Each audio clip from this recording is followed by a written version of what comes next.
gimana kita bisa adaptasi dan terus emang termotivasi untuk terus mau belajar ya. Karena pasti ada saatnya di mana kita malah karena terbiasa dengan yang dinamis, kita malah pengen sesuatu yang stabil gitu.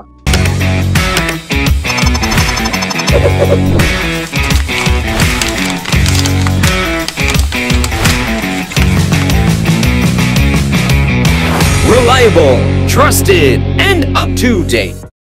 Selamat pagi, siang, sore, malam, kapanpun Hunters mendengarkan podcast ini. Semoga Hunters dalam keadaan yang sehat dan berbahagia ya. Selamat datang ke episode 22 Magang Update Podcast. Kenalin, aku Mutia Rizky Jahra yang biasanya dipanggil Muti. Di sini aku sebagai Business and Partnership Development dari Magang Update yang akan menjadi host dalam sesi podcast kali ini. Nah, pada episode kali ini, kita bakalan berbincang-bincang terkait Consulting 101, the first step to start career as professional consultant.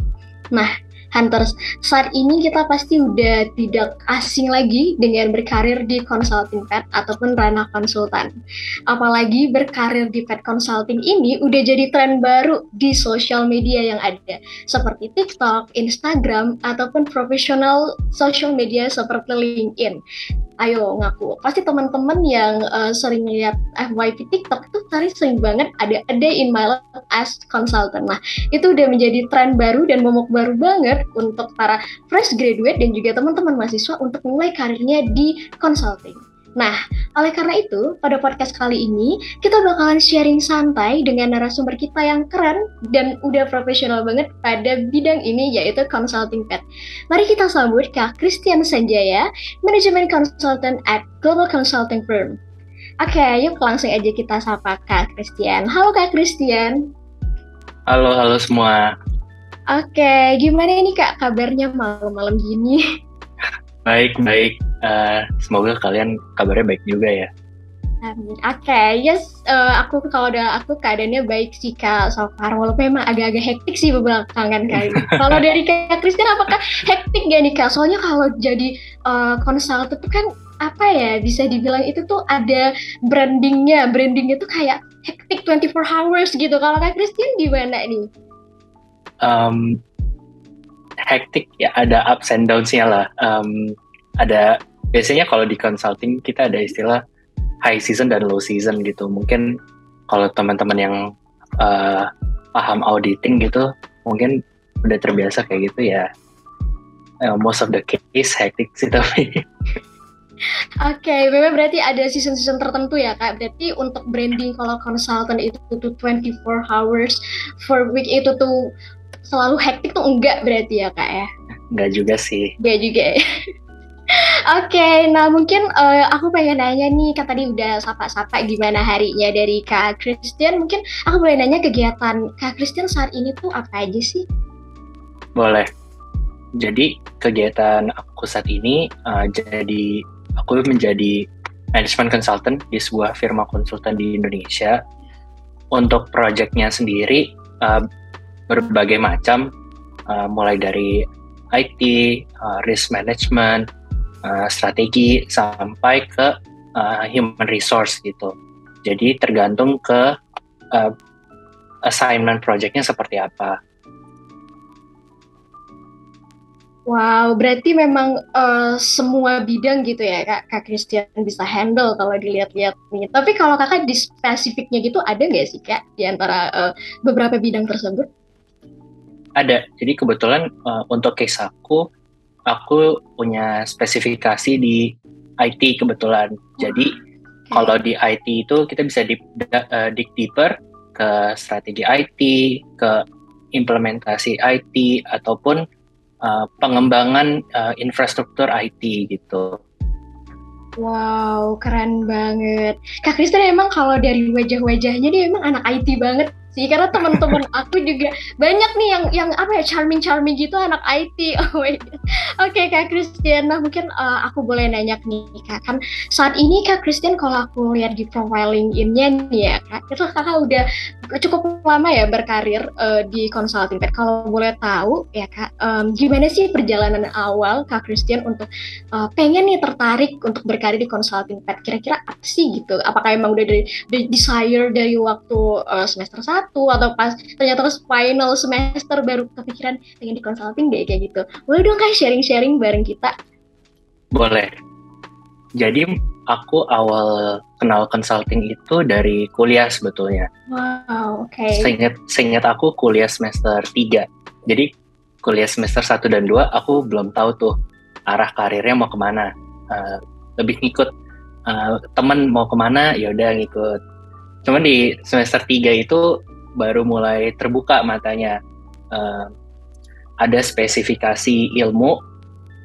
Kebetulan jurusan aku teknik industri yang cabangnya banyak banget sebenarnya.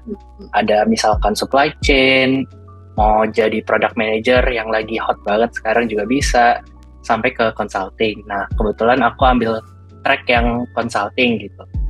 Nah, secara kasar aku mulai perjalanan dari semester 3. Jadi mulai tuh stalk LinkedIn teman-teman yang udah join consulting duluan, kira-kira track recordnya kayak gimana sih, harus ngapain aja. Nah, itu aku coba replicate ke pengalaman-pengalaman dan organisasi yang aku join juga gitu. Dengan harapan, kalau misalkan orang lain dengan track record seperti itu bisa masuk consulting, dan ketika aku ikutin, harapannya bisa kayak mereka juga. Sesimpel itu sih, mungkin amati tiru modifikasi gitu kali ya. Iya, Ahmad ditiru modifikasi. Emang jujur kalau aku juga seperti Kak Christian ya, semoga aku jadi konsultan ya nantinya. Karena emang dari semester 1, semester 3, aku tuh semester 2 gitu ya, itu memang masih benar-benar gimana ya bilangnya Kak, mengikuti arah peralihan gitu antara SMA dengan kuliah, kan emang ada culture shock lah gitu ketika kuliah. Namun waktu di kelas 3 ini ternyata emang interest juga nih di karir di consulting seperti itu ya. Hopefully aku bisa seperti Kak Christian. Oke. Amin. Oke Kak, nah kalau tadi kan Kak Christian ada notice udah ikutan nih kayak organisasi yang mana bisa menunjang nih untuk karir kakak di consulting. Kalau boleh tahu Kak Christian ikut organisasi seperti apa sih Kak waktu kuliah? Yap, jadi aku ada ikut beberapa organisasi. Yang pertama himpunan, simply karena itu skopnya jurusan lebih kecil. Jadi impact yang bisa kita kasih itu lebih besar juga. Nah, ini mungkin salah satu indikator yang bisa diukur ketika nanti kita memutuskan untuk apply. Mungkin itu bisa jadi salah satu nilai yang bisa kita bawa ke tempat yang kita apply. Kedua, itu komunitas consulting. Kebetulan waktu aku kuliah belum ramai gitu ya kayak sekarang, ada organisasi yang fokus ke consulting di level universitas gitu. Jadi dulu aku lebih banyak partisipasi di lomba-lomba business case. Nah, terus yang ketiga itu ke komunitas internasional di kampus.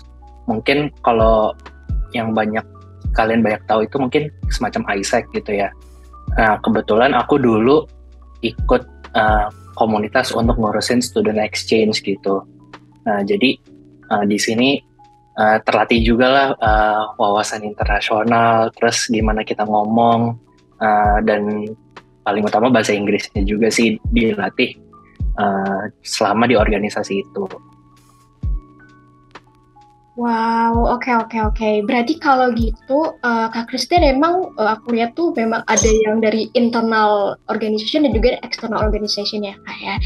Dan terkhususnya waktu di zaman Kakak itu kalau misalkannya organisasi konsulting itu belum terlalu hype banget gitu ya Kak. Beda banget ya Kak sama sekarang yang hampir university itu udah ada gitu Kak organisasi consultingnya gitu. Mungkin One ActiDC, terus ada share juga kayak gitu, yang mana mungkin bisa jadi wadah ya untuk teman-teman yang interesting di bidang consulting untuk lebih langsung seperti terjun langsung lah gitu ya kan melalui organisasi tersebut. Oke, thank you Kak Christian. Mungkin aku kepo banget deh gitu. Kakak kira-kira waktu dalam seleksi recruitment consultant itu, dalam experience kakak nih, kira-kira gimana sih Kak? Mungkin boleh diceritain. Boleh. Jadi kebetulan aku rekrutmennya itu ada kebetulan pada saat itu ada salah satu hari di mana si company-nya ini bikin semacam hiring day.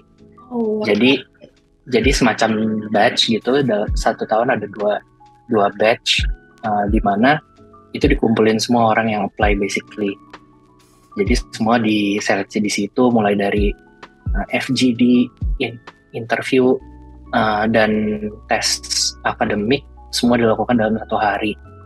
Nah, aku kebetulan sempat join di situ. Jadi pertama itu tes akademik, kayak dikasih soal, pilihan ganda kita isi. Gak lama kemudian kita diundang ke semacam breakout room, karena pada waktu itu online. Di breakout room itu ada semacam FGD bareng sekitar 5-6 orang. Nah, setelah FGD di breakout room lagi, di mana itu one-on-one interview sama manager atau senior manager di company itu. Nah, seluruh proses itu terjadi dalam satu hari di case aku, yang mana mungkin lumayan capek ya nungguin. Tapi pengumumannya nggak langsung di hari itu, sekitar 1,5 bulan sampai 2 bulan kemudian. Jadi lumayan dak-dikduk juga ya nungguinnya, karena udah seharian dedicate diri kita untuk ngikutin rekrutmennya. Pasti berharapnya yang terbaik dong. Tapi puji Tuhannya lolos sih. wah, oke. Wow, itu benar-benar apa ya? Best experience banget gak sih Kak Christian? Dengan dalam satu hari udah melaksanakan beberapa tes seleksi, itu aku belum ini sih, kayak belum kepikiran kalau ternyata recruitment prosesnya tuh secepat itu gitu lah. Nah, kalau boleh tahu Kak Christian, apakah ketika recruitment proses itu tuh langsung ada yang gugur gitu Kak? Ataukah semua yang dilolosin pada hari itu bakal terus aja langsung seleksinya sampai akhir? Yap. Jadi pada waktu itu semuanya langsung diikutin semua, nggak ada sistem eliminasi per sesi gitu ya. Jadi misalkan ada mungkin aku nggak tahu angka pastinya yang berapa yang daftar, asal sebut aja misalkan 500 orang gitu. Jadi ya udah 500 orang itu akan bareng-bareng dari tahap awal sampai tahap akhir. Nanti di 1,5 sampai 2 bulan kemudian baru diumumin hasilnya, kita masuk atau enggak gitu. Cuman ini mungkin kalau dari aku dan teman-teman aku, hal kayak gini cukup jarang sih sebenarnya di consulting firm, karena kebanyakan pasti step by step, kayak di company pada umumnya. Misalkan diundang interview HRD dulu, terus dikasih tahu lolos atau enggak, baru user interview, nanti ada manager interview, nanti baru offering. Jadi satu-satu. Cuman di case aku cukup unik sih, semuanya ditumpuk jadi satu gitu. Oh, I see. Oke. Dan aku keren banget sih. Maksud aku Kak Kristen bener-bener keren banget di dalam satu waktu bisa melakukan hal semuanya, dan ternyata akhirnya berhasil menjadi salah satu yang terpilih tuh keren banget. Aku nggak bisa ngerasain capeknya kakak sih saat itu. Oke, Kak Christian. Nah, mungkin aku pengen nanya nih sama Kak Christian. Tadi kan mungkin kalau aku bisa nangkep ketika kita belum tahu nih sebenarnya dengan kondisi lapangan ataupun memang dengan hal yang awam banget kita pelajari, itu kan bisa dibilang tuh sebuah tantangan gitu ya Kak. Nah, apakah kira-kira seorang Kak Christian di consultant itu punya tantangan lain gitu nggak sih Kak? Oke. Tantangan tentu pasti ada ya tiap hari. Mungkin kalau dikorelasin ke sebelumnya kita ngomong tentang gimana kita selalu dikasih hal yang baru. Nah, tantangannya adalah kalau untuk case aku, gimana kita bisa adaptasi dan terus emang termotivasi untuk terus mau belajar ya. Karena pasti ada saatnya di mana kita malah karena terbiasa dengan yang dinamis, kita malah pengen sesuatu yang stabil gitu. Malah jadi berusaha untuk menjadi orang lain. Cuman menurutku itu mungkin bisa dibilang konsekuensi profesi kali ya. Dan ketika aku sharing sama teman-temanku juga, mereka sependapat gitu. Kalau kita memutuskan untuk masuk ke consulting company memang seperti ini tuntutan pekerjaannya. Jadi di mana kita harus berusaha untuk cari motivasi pribadi untuk terus belajar, karena kalau nggak kita nggak akan bisa keep up dengan tuntutan klien atau tuntutan project, karena kita akan selalu dikasih hal-hal yang baru, which is exciting gitu ya untuk awal-awal. Cuman mungkin di kemudian hari kita develop something lebih pengen yang stable. Cuman menurutku itu sih gimana kita nge-challenge kita untuk selalu motivated gitu. Oke, sip. Berarti kalau aku boleh simpulin ya, tantangan lain teman-teman semuanya selain kita memang harus cepat beradaptasi dengan klien ataupun project, itu adalah tantangan dari pekerjaan kita sendiri, yaitu memang kita kalau di consulting pair itu selalu dinamis gitu ya Kak, dinamis dimulai dari pekerjaannya setiap hari, problem yang disampaikan klien, ataupun dari tingkah laku klien kita juga itu pasti selalu dinamis gitu. Hari ini kliennya baik banget, mungkin yang hari berikutnya kliennya agak-agak gloomy gitu. Nah, jadi itu memang benar-benar teman-teman hunters ketika ingin menjadi seorang konsultan memang harus mempunyai skill-skill yang kayak Kak Christian bilang seperti itu. Nah, boleh dong Kak Christian ceritain tips and trick untuk para hunters yang ingin bekerja di consulting pair, dan juga sekaligus mungkin Kakak boleh kasih closing statement di podcast episode 2022 ini. Thank you. Oke. Jadi dari aku tips and triknya pertama untuk teman-teman yang memang tahu dirinya mau masuk consulting dan termotivasi, menurutku wajib banget cari peers atau teman-teman yang memang mau masuk ke consulting juga, karena teman-teman ini walaupun mungkin ada gengsi dari diri kita ngelihatnya, wah ini jadi saingan gua nih, tapi nggak gitu teman-teman. Ada terlalu banyak company di luar sana sehingga teman kamu tuh jadi saingan gitu. Nah, gunanya peers ini adalah supaya teman-teman tuh bisa latihan bareng, bisa makin termotivasi. Kalau misalkan sendiri, biasanya orang cenderung nggak ada ukuran.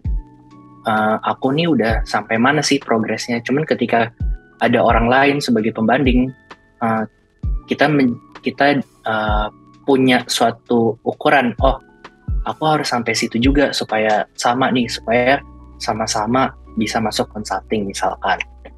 Nah, selain itu dengan punya peers yang tujuannya sama, itu bisa memperoleh network juga. Kayak misalkan teman kamu punya kenalan yang udah kerja di consulting, terus kamu jadi ikut dikenalin dan mungkin jadi punya opportunity yang sama untuk masuk company itu. Nah, hal-hal itu mungkin akan sulit banget kalau misalkan teman-teman lakuin sendiri, misalkan dengan apply sendiri di website company-nya, dengan mungkin cold message di LinkedIn satu-satu. Tapi dengan kenalan itu jadi lebih halus dan jadi lebih banyak juga channel untuk masuknya gitu ya. Itu yang pertama. Yang kedua, teman-teman bisa pelajari nih kira-kira orang-orang yang udah masuk consulting itu path-nya kayak gimana sih. Memang untuk masuk consulting gak ada formula yang pasti, kayak misalkan harus lulus 3,5 tahun, harus IP-nya 4, gak gitu. Ada terlalu banyak variabel, tapi kalau semakin banyak teman-teman cari dan observe, itu nanti akan terbentuk sendiri tuh benang merahnya. Kayak misalkan, pengalamannya apa, course ketika kuliah yang harus diambil apa, atau achievement yang harus ditonjolin itu apa, dan spesialisasi yang teman-teman harus punya itu apa. Itu nanti akan terbentuk dengan sendirinya. Tapi penting juga untuk teman-teman tahu kalau misalkan semua itu harus align dengan apa yang kita suka. Kalau misalkan kita copy paste dari profil orang, itu pada akhirnya kita nggak akan beda sama orang itu. Dan mungkin company akan bilang, why should we hire you? Ketika ada orang lain yang sama persis atau bahkan better gitu. Jadi mungkin ketika udah dapet foundationnya, teman-teman bisa spesialisasiin selling point aku yang unik tuh apa. Misalkan teman-teman bisa coding, bisa desain, atau mungkin teman-teman punya pengalaman usaha. Nah itu bisa juga jadi selling point gitu. Dan message aku untuk teman-teman yang sedang berusaha masuk ke consulting dan termotivasi untuk masuk consulting, semangat terus karena jalannya pasti nggak mudah, dan menurutku paling penting tahu diri kita memang mau masuk consulting atau enggak. Kalau misalkan dari diri kita udah tahu kita memang mau masuk consulting, pasti motivasi itu akan ada terus dan kita akan selalu putar otak lah gimana caranya supaya bisa masuk ke consulting.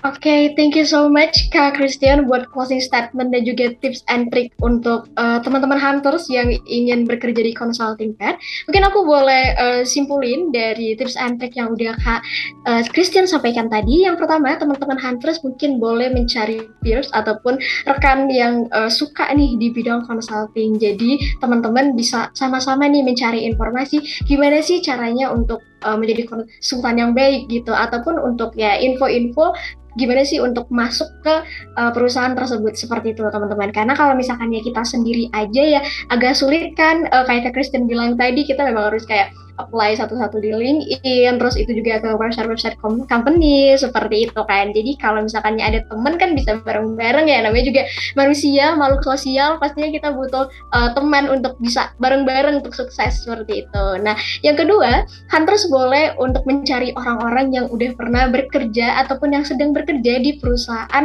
konsultan seperti itu. Nah, di situ teman-teman bisa melihat apa aja sih pengalaman dari mereka, lalu kursus kuliah mereka apa, terus achievement yang ditonjolkan itu apa, spesialisasi bidangnya itu apa, seperti itu. Nah, namun seperti yang di-highlight oleh Kak Christian tadi, kamu harus tentuin USP kamu atau unique selling people yang kamu punya, seperti itu. Jadi nggak cuman hanya nyontoin aja nih, kira-kira mungkin kalau bisa kita contohnya ada Kak Christian achievementnya apa aja pengen deh kayak Kak Christian. Boleh pengen kayak Christian, tapi jangan kayak benar-benar jiplak Kak Christian seperti itu. Jadi kamu harus punya unique selling people kamu sendiri gitu teman-teman. Nah, oke, karena kita udah berada di penghujung podcast session kita pada malam hari ini, aku mau ngucapin terima kasih banyak kepada Kak Christian yang udah sharing insight baru terkait dengan consulting pad berdasarkan experience dari Kak Christian. Semoga apa yang telah disampaikan oleh Kak Christian tadi bisa menambah insight baru dan juga knowledge tentang gimana sih untuk mempersiapkan diri berkarir di consulting pad, teman-teman hunters. Sekali lagi terima kasih. Aku Muti dan juga Kak Christian di sini mengucapkan sampai berjumpa kepada teman-teman hunters di episode podcast berikutnya. Bye-bye semuanya.